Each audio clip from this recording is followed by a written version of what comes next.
Hey guys, we'll give keep yourself muted. We'll give couple of more minutes for people to join because it's just 10 o'clock. Just keep yourself muted.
Keep yourself muted. We'll give 2 more minutes and then we'll get started.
All right. Let's get started. Hopefully, many other and people are still joining, and hopefully they will continue to join. So like you know, we have this snow day today, and well, I could have not done this class, but then we have a schedule to follow, and we don't want to fall behind. In that case, things get pretty bad at the very end, and who knows how many snow days we'll get actually. All right, is everyone safe? Whoever is here, you can unmute and let me know. In terms of the snow, is everyone okay?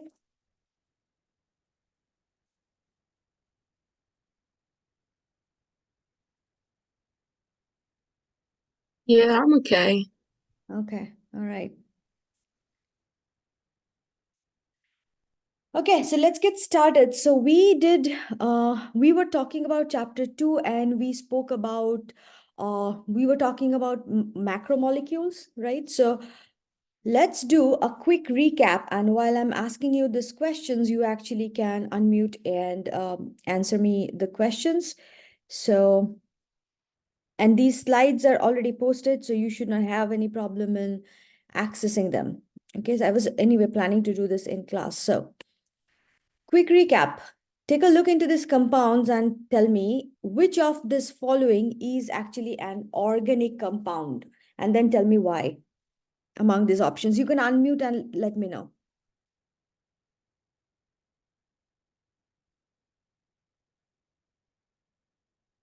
Which of these options, which of these compounds are actually organic compound? A. A, Yeah, is it glucose? what is that? Glucose? Glucose? Any other option you want to go for? A is the right answer. Would you say, Kyle, why? Because it contains carbon, hydrogen, and oxygen. Absolutely. So this compound it's glucose and it contains carbon, hydrogen, and oxygen. Well, carbon monoxide also has carbon, but it does not have hydrogen and oxygen. Hence, we can say that that is not the organic compound, but glucose is the organic compound.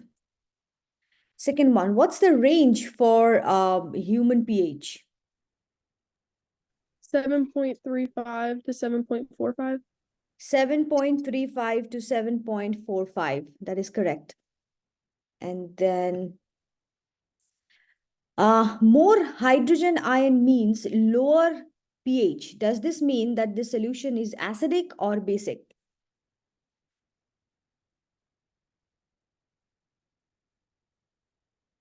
Lower hydrogen ion means that means it is low in pH. Does this solution acidic or basic? Low pH. Suppose Acidic. pH of what is that? Acidic. Acidic, right? So it is acidic. Why? Because, for example, pH 2, 3, like that. And up to what value we will consider pH to be acidic?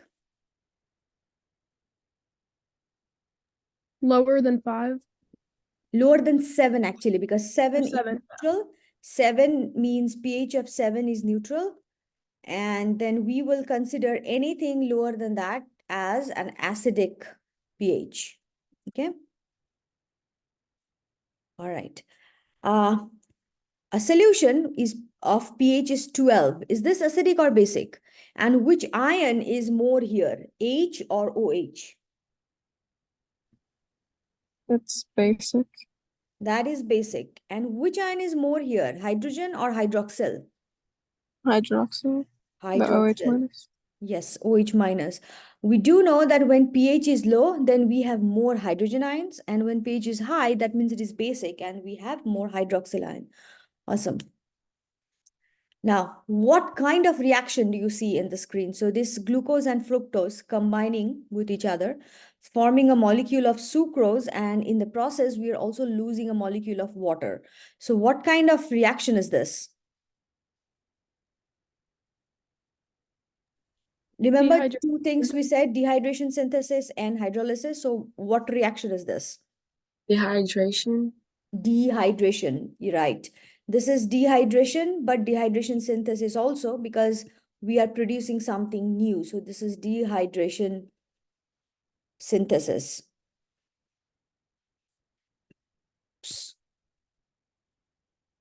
And which is the, among these two, which are the monomers and which is the dimer one? Monomer means one single unit and dimer means two different things joined together, like two different molecules joined together. So which one will be the monomer? Which ones rather? Monomer is the unit, the basic unit which joins to form a complex structure like dimer.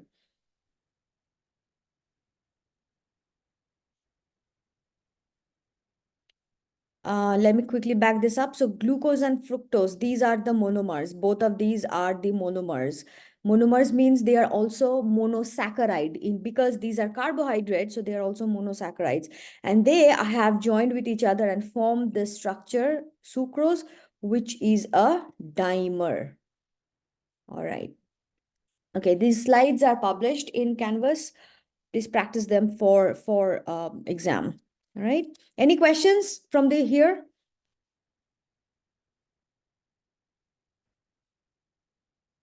All right. If not, then we will get started with the actual second chapter. So we will continue to talk about chapter 2, and like we spoke about the biomolecules, and we spoke about carbohydrate, and then we spoke about lipid. And then the third molecule that we'll talk about today, and which is basic protein. And then we'll talk about a type of protein, which is enzyme substrate complex. And lastly, we'll talk about the DNA and RNA and describe nucleotides. It should not be a very long lecture. We have just a small chunk of this chapter left. So proteins, what are proteins? This is also a big biomolecule, and they make up 10 to 30% of cell mass. And this is the basic structural material of cells. And proteins have a wide range of function of any molecule compared to carbohydrate or lipids. They have a wide range of function. You will see as we progress in this class that how many kinds of proteins are involved into how many kinds of activity. It's pretty remarkable. So proteins, for example, they are involved in support, movement, transport, buffer, metabolic regulation, defense, like antibodies, a type of protein, coordination, control. All these jobs can be done by protein. Pretty wide variety of molecules. So like we have the unit for carbohydrate is monosaccharide, example glucose, we just spoke. Can anyone tell me what is the unit of fat or lipids? What is the unit of fat or lipids?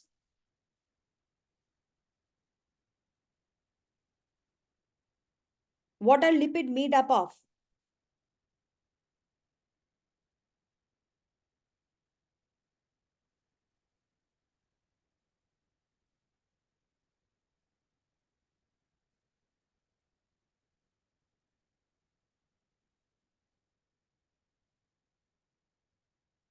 If you don't remember, it should be triglycerides, which like combine together mostly, and then they combine with, again, like phospholipids or others, and then make different kinds of lipids, right?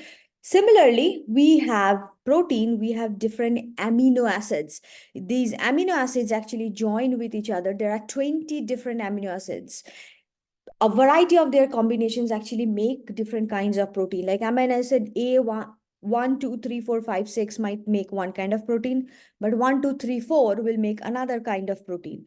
Or my 5, 6, 7 will make another type of protein. So different combination of them make different kinds of protein. And unit of protein is therefore amino acids. There are two kinds.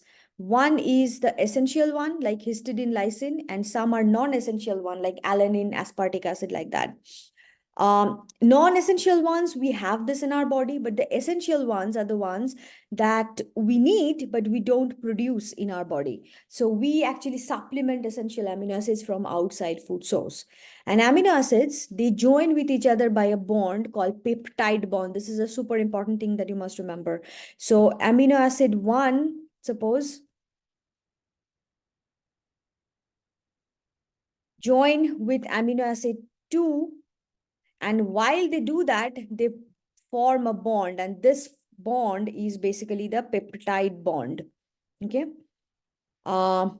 This is the structure of how a single amino acid would look like.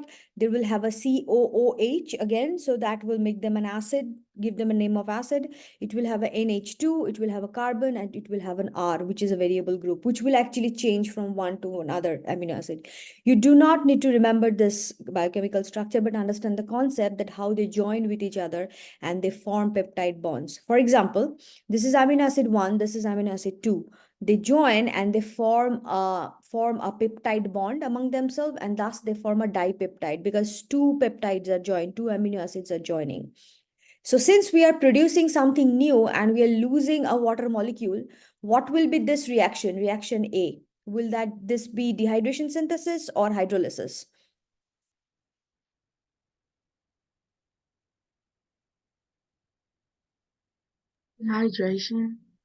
Dehydration synthesis, right? But if I want to break up this dipeptide and go back in the opposite direction, in that case, then that will be called as the hydrolysis. So this will be hydrolysis because I'm including water in the reaction. All right. Next is the level of, so protein have 4 levels of structure. The first one is pretty simple, where many amino acids, like more than one amino acid, they join with each other and they form like peptide bond in between them, and then they form a simple linear structure. Okay, these are simple linear molecules, and these are called as like simple primary structure of amino acids, linear amino acid sequence. And they are genetically determined, means they're how these amino acids will be formed, that information comes from DNA. And we'll talk about that in chapter 3. But for now, just understand that we do have primary structure. Second one, when this primary structure, they actually fold. So suppose we have a linear structure like this and it start folding like this. They can either form alpha helix in between or can form beta pleated sheets, means they can fold like this or simply like this. Okay. And when this happens, again, these folds actually form hydrogen bond in between, so that the whole folding can like stay in its own place. So there will be hydrogen bond in between. So amino acids within themselves, they have already formed peptide bond. But when they fold, in order to make, like, if you like tie something together with a rope, that rope is holding together the entire structure that you are trying to put together. In this case, this linear structure needs to be put together and the structure has to be held into place. So this folds has to be held into place, and that is done by the hydrogen bonds.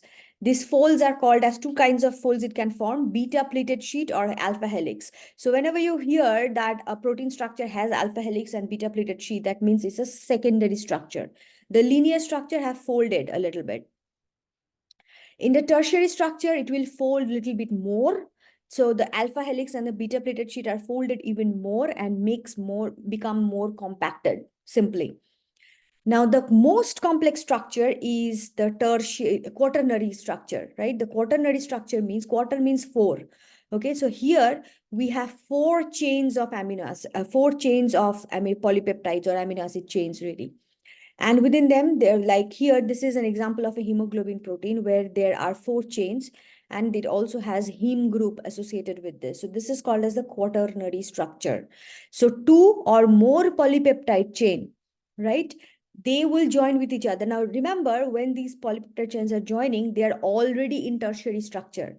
So a 4 tertiary structured amino acid chain, they will join with each other and will form a quaternary structure. This is the most complex structure of protein. So primary is a linear molecule when different molecules are joined linearly with a peptide bond. In secondary, they form fold, 2 kinds of fold, alpha helix, beta sheet. In tertiary, they fold even a little bit more. And in quaternary, these 4 tertiary leveled protein, they join with each other and form quaternary structure, which is the most complex structure of protein. One example is hemoglobin. Globin is the protein with 4 polypeptide chain associated in that, and heme group is attached with that. So now, types of protein can, like I said, it can exist in many forms. For example, it can exist as a collagen, which gives us structural support. It can exist an enzyme. We will just, in a second, we'll talk about enzymes. So which helps us in metabolic reaction. It helps in transporting stuffs like hemoglobin. Hemoglobin transports oxygen. Okay, so the globin protein associated with the heme, it helps us transport oxygen. Contractile protein like actin, myosin, they help us, our muscles to move. Communication protein, for example, hormones, these are all communication. They communicate between one part of the body to another part. Defensive protein like antibodies, they actually help us fight against infections, right? So all you need to do, try and understand, like know the examples from each of these categories, and that should be all. And we need to know, we will now discuss the enzyme type of protein. So what is, before that, just 2 questions for you. Suppose you have a protein structure and you're trying to work around that. Suppose you have egg, we all eat eggs, right? So egg is a protein and has a protein called albumin, which is in a tertiary form. What happens when you fry it? We all fry eggs and eat it. So what happens, do you think, when you apply heat in it and fry it? Does it still stay tertiary or something changes?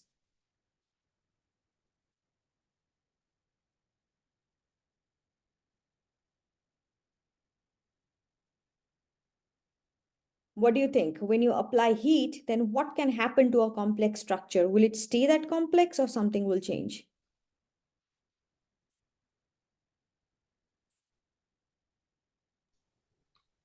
Does it break apart? It will break apart. And what kind of stage it will reach to? It will become a primary level, or basically will become a linear protein. This primary structure it will come back to. So if you take a complex protein like albumin and heat it, so all those bonds, complex bond that it has formed, it will break and it will become linear, right? So then when you fry it, it becomes a primary structure. Second question, alpha helical and beta plated sheet regions are seen in a polypeptide chain which is folded upon each other. What protein structure level is this? Primary, secondary, tertiary, quaternary? Tertiary. Secondary. So remember, tertiary will have these, but whenever these things we first see, when the primary structure like folds, two kinds of folds they form, either alpha helix or beta pleated sheet. And whenever we see this in a protein, that's a secondary level structure. In tertiary, what happens, they become even more complex, basically. They don't really form more alpha helix or beta sheets. That is still constant. They just fold a little bit more and become like more compact. So whenever you see these two fold, that means that's a secondary level of protein. All right. Question so far?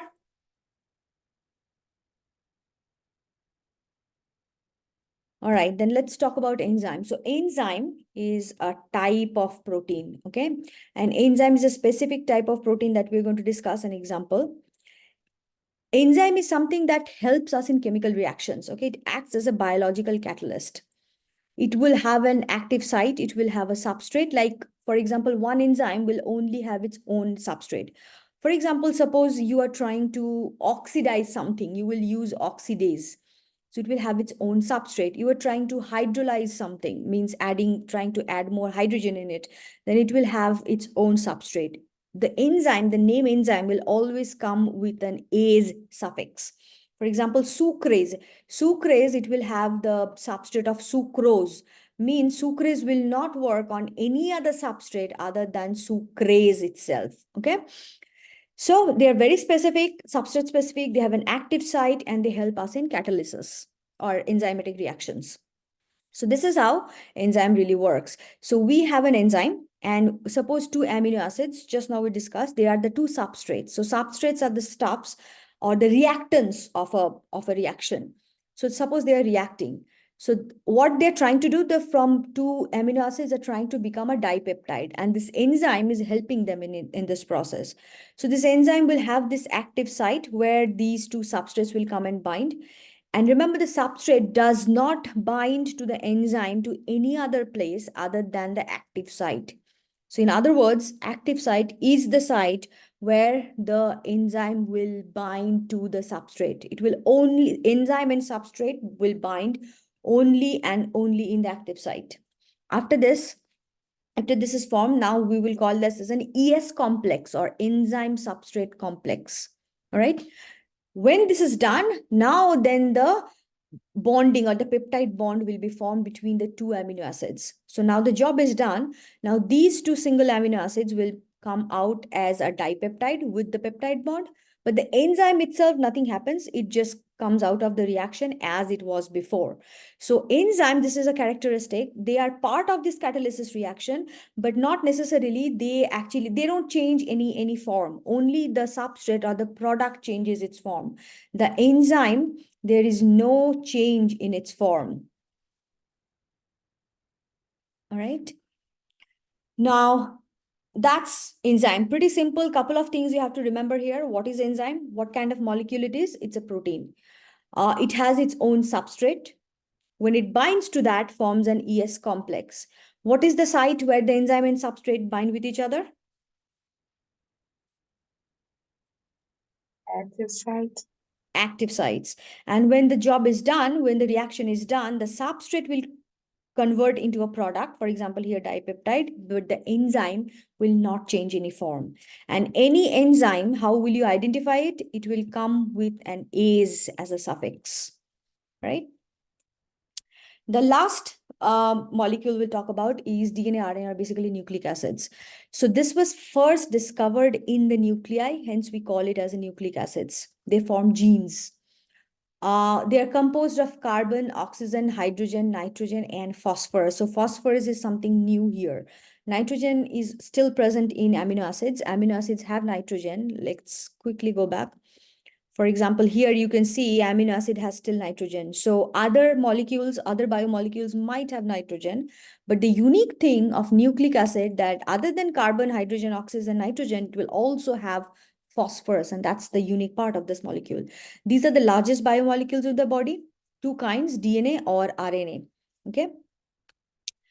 DNA means deoxyribonucleic acid. Okay, let me just write this down. Deoxyribonucleic acid, that's DNA. And RNA is simply, there is no deoxy, it's just called as the ribonucleic acid, okay? That's it, that will be RNA. So DNA and RNA both are pretty similar in structure, and their structural units is also same, nucleotide. Like the structural unit of protein is amino acids. So DNA, RNA is made up of nucleotide. And what is there in nucleotide? There is a phosphate ion, the first thing. Second thing, it has a sugar with 5 carbons and then some nitrogenous bases, ATGC. What does this ATGC mean? They are names. For example, these are nitrogenous bases made up heavily of nitrogen simply. The DNA bases are A for adenine, T for thymine, C for cytosine, G for guanine, ATGC. These bases are same in RNA except for thymine. They don't have thymine, RNA, they have uracil. All right. So in RNA, therefore, these bases are AUCG. Okay. So this is the basic structure. So they have these nitrogenous bases, ATGC or AUGC, the sugar, and then the phosphate ion. We will again repeat this later in chapter 3 again, but this is just a brief introduction since we are talking about the biomolecule. So we have to talk about DNA, RNA. So how DNA, RNA look like in reality? So this phosphate and the sugar, they are on the boundary. They form the backbone. Like this is the backbone. It looks like this. So this backbone will be formed by phosphate and then deoxyribose sugar. And then the bases actually will be in between. For example, A and T, G and C, they will be actually associated or attached to this backbone of phosphate sugar. Now, these bases actually form hydrogen bond with each other. And how do they form? A will always double bond with T. So adenine will always double bond, will form 2 hydrogen bond with T. And G, guanine, will always form triple bond with C. Okay, so three hydrogen bond. I mean, it doesn't have to be A or T. The bonding can be T and A also. Basically, A pairs up with T and G pairs up with C. So it doesn't matter. The order doesn't matter. It can be CG or GC, AT or TA. Now, that's the basic structure. But in RNA, this will be slightly different because we will not see A. Instead of A, we'll see U. So in case of RNA, A will bond with U, but CG is the same. Okay? This is RNA.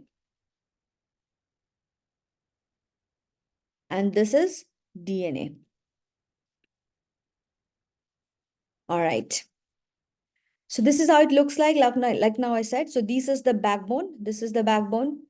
This is the backbone. And these sugars are associated with it. Like, for example, here adenine and thymine is here. So they have formed a double bond. Now, DNA, RNA is different in terms of their bases. Like we just now discussed, in place of T, RNA has uracil or U. Another difference is in the ribose. That's why they are called as ribonucleic acid or deoxyribonucleic acid, because DNA actually lacks one oxygen. That's why it is in the sugar. That's why it is called as deoxyribo. Lacks an oxygen, lacks one oxygen in sugar, in the pentose sugar actually. Pentose means there are 5 carbons in the sugar. All right, so how are DNA, RNA different? First of all, by base and by sugar. So quickly tell me, what are the base, what is the difference in base between DNA and RNA?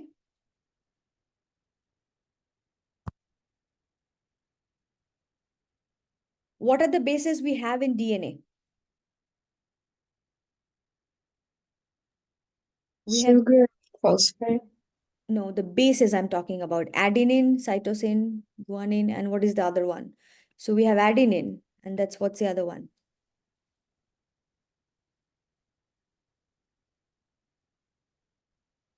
Anyone?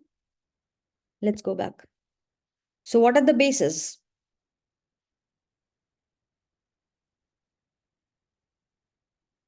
Adenine, thymine, cytosine, guanine, A, T, C, G. Okay. RNA bases are almost the same, only difference is T and U. RNA don't have thymine, instead of that, it has uracil. So AUCG. How do they bond? Like you said, the phosphate and then the sugar deoxyribose, they form the backbone. And then the bases are actually within this backbone. Okay. And the bases actually form hydrogen bond among each other. Like AT or TA will always form 2 hydrogen bond, or GC or CA will form 3 hydrogen bond. Any questions? Is this clear? Why I am saying that DNA is different by base and by sugar? So the ribonucleic acid therefore has 4 bases: adenine, uracil, cytosine, and guanine. And the DNA has adenine, we have uracil in terms of that. So RNA is pretty much same as like in terms of the structure, but what it does, it carries out DNA's instruction for protein synthesis. So RNA really follows DNA in terms of its function. So from DNA, by transcription, we can produce RNA, and that RNA then produces protein from, so the actual instruction comes from DNA, and DNA also can replicate among themselves. This process is called central dogma. So we will again repeat this in chapter 3 later on, but then just for now, DNA replicate themselves, but RNA is produced from DNA by transcription, and then it forms protein. Okay. Now, another difference in DNA RNA is that DNA always exists in double helix, means 2 strands are there, but RNA is always single stranded. DNA will always have, it will look like this, it will have 2 strands. So you will always see DNA in this kind of structure, in a double helical structure, strand number 1, strand number 2. But in RNA, you will only see 1 strand. All right. The last one is ATP, adenosine triphosphate, which is also our energy molecule. It is also made up of nucleotide built from ribose sugar, adenine base, and phosphate group. This is the energy molecule of our cell. Okay. How is this formed? So let's see. Well, so we have an adenine base, same as the adenine as the nucleic acids, the DNA. It is attached to a ribose sugar. Now you keep adding phosphate into it. If you add 1 phosphate, then it is called adenosine monophosphate. Mono means 1.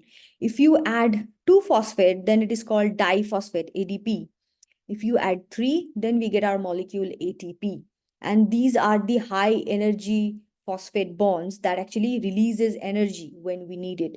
So you don't have to remember this whole biochemical structure, but remember what ATP is. Basically, there is 3 phosphate molecules attached to adenine and ribose.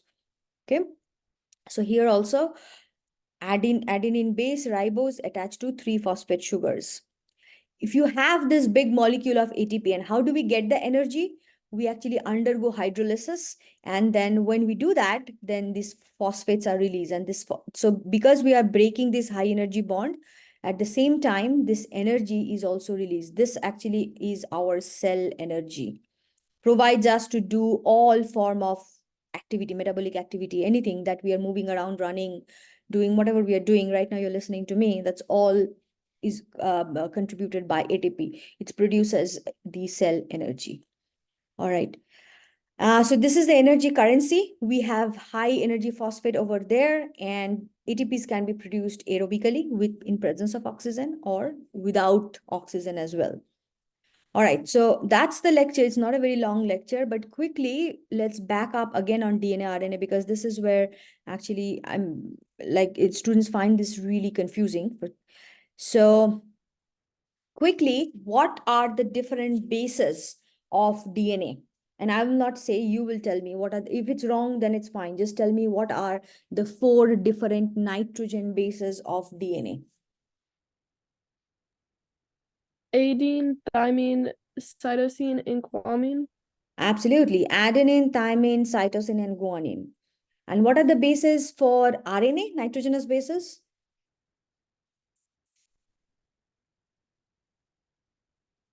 Adenine, uracil, cytosine, and guanine.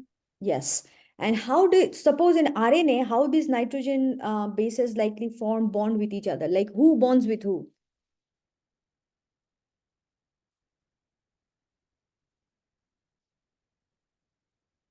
Will A and bond with C? Yes, come again. A and T and G and C. A and T and C and G. How many bonds are formed between A and T? 2. 2. And between C and G or G and C? 3. 3. What about RNA? So how is that? Is GRC bonding, GC or CG bonding exist in RNA?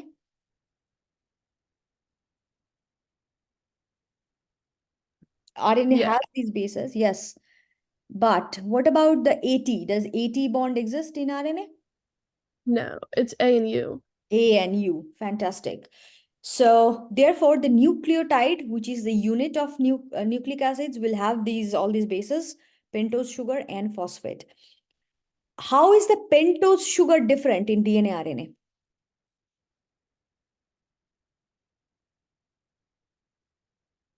Take a look into this slide and tell me how the DNA and RNA, this pentose sugar is different.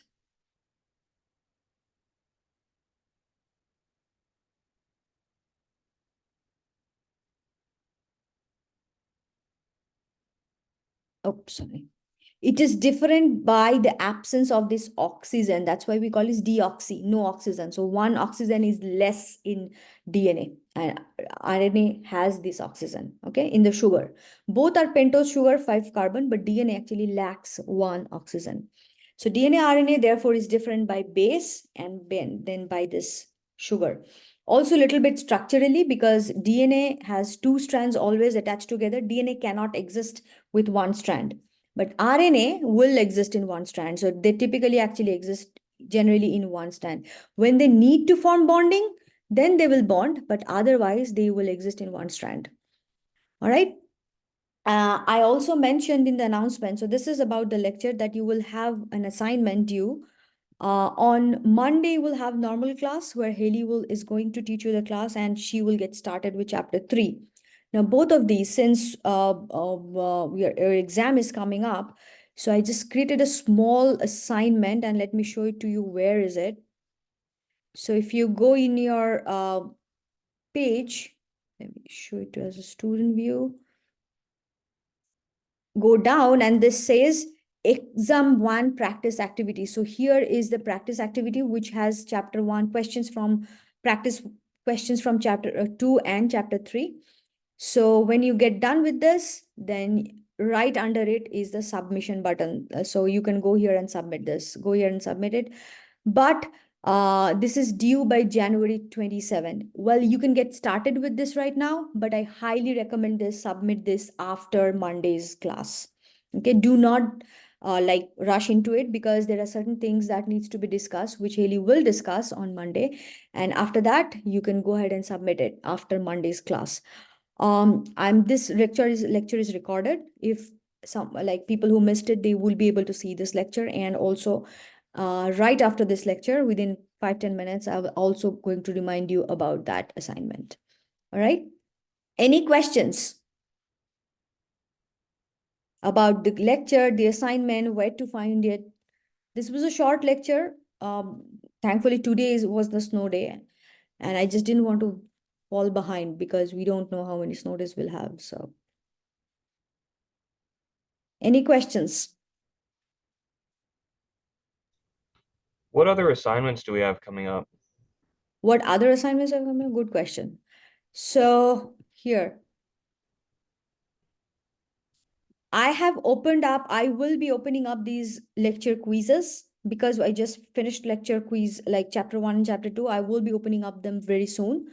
Well, the concept check because we finished chapter 2, that is already open, or I will actually open it right after this class. So that's coming next week.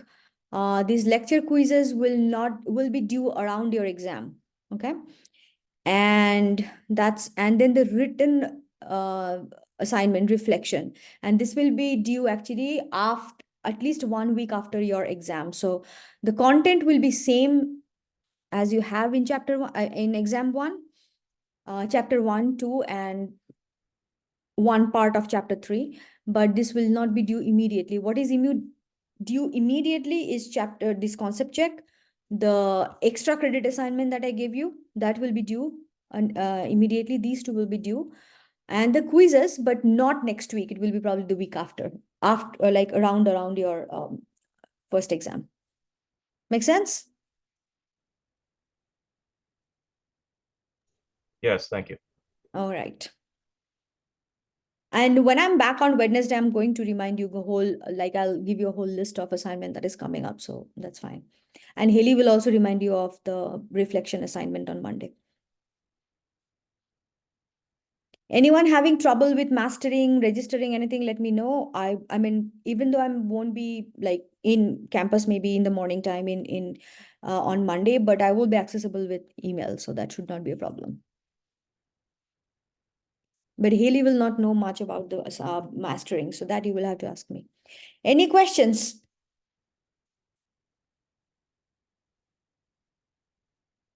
Unless you have anything, then I will conclude the lecture and I will upload this lecture, and you can watch it later also if you want. And then just watch out for my next announcements. All right, guys. Stay safe, stay warm. I'll see you later. Okay, next week. Bye.